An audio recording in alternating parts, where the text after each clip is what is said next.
This first article, number 187, is looking at specifically febrile infants under 90 days of age, so a little bit of a broader age range, but it really was trying to look at specifically two different risk stratification protocols, the PCARN rule, which we'll hear more about during this conference, as well as the step-by-step approach, which is not as familiar to me where I am in Philadelphia, because we like to use the ones that are named after ourselves, like the Philadelphia criteria, but the step-by-step is a very well-validated clinical decision rule. So this was done in the Peruki network, right? So remember, this is the pediatric emergency research in the UK and Ireland. They looked at all kids under 90 days, and this was a subgroup analysis of a large prospective trial. So age under 90 days, temperature more than 38, so the typical inclusion criteria. But specifically for this, they had to have had a procalcitonin ordered as well as an ANC and a CRP. So you had to have all that information.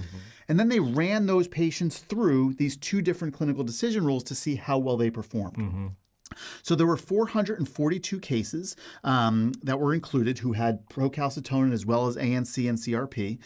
About 15% of these kids were under 21 days old, so there were some in that youngest age group, but most of them were in the older neonate group. And in that group, 5% had invasive bacterial infections, so 22 out of the 442. So they ran all of these through there and wanted to say how good were these risk stratification tools at identifying those who are at low risk and could be safely discharged or not have CSF done or whatever the endpoint was going to be.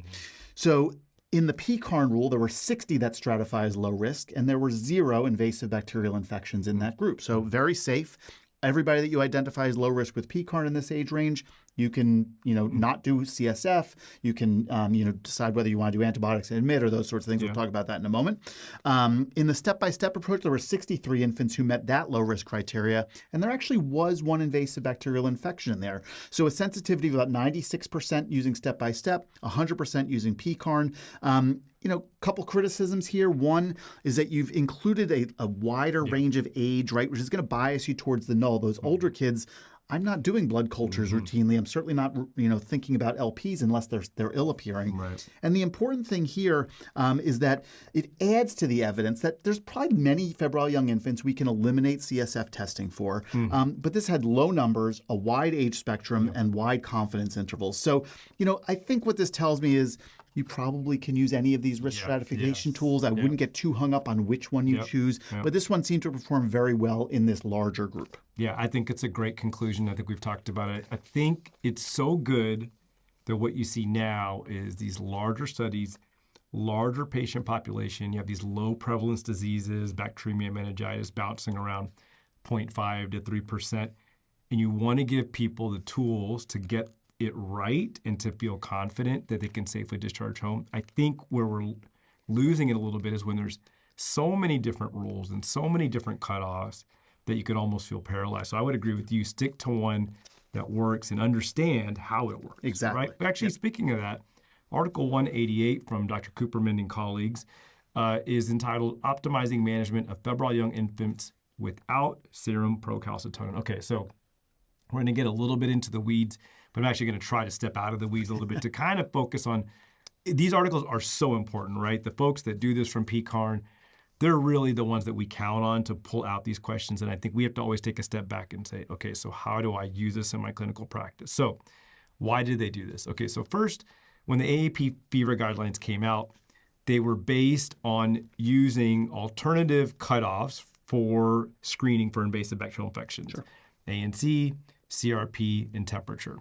This was a secondary analysis of patients actually from McGill, so from Montreal, that was prospectively collected. They were part of a bigger study to actually try to see if we inch those cutoffs a little bit, can we actually change the specificity enough so that we actually would do even further less LPs, right? When you just globally think about what they're trying to do in order to do any of these studies, they're trying to find the cutoffs that really have a 0 false negative rate. You don't ever want to say they're low risk and then you missed it. But when you do that, you often will sacrifice that screening to then have some false positives.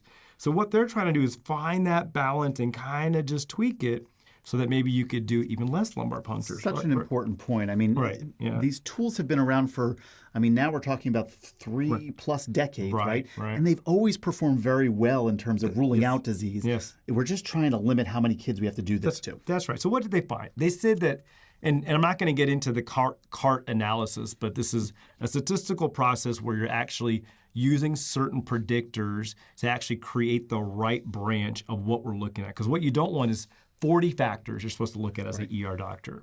So what they found were some new optimized thresholds that would still give you good performance. So a CRP of 22.2 and is the key word here, and either a maximal temp of 39 or less or an ANC less than 4,500. And so again, remember, no single inflammatory marker is going to be the money. You can't just rely on one. But they're trying to get away from the triple negative, right? You have to have the perfect temperature, the perfect CRP, the perfect ANC. We all know that will lead to 100% negative predictive value. And so they're really trying to say that you can maybe risk stratify and push the CRP up a little bit, as well as the temperature.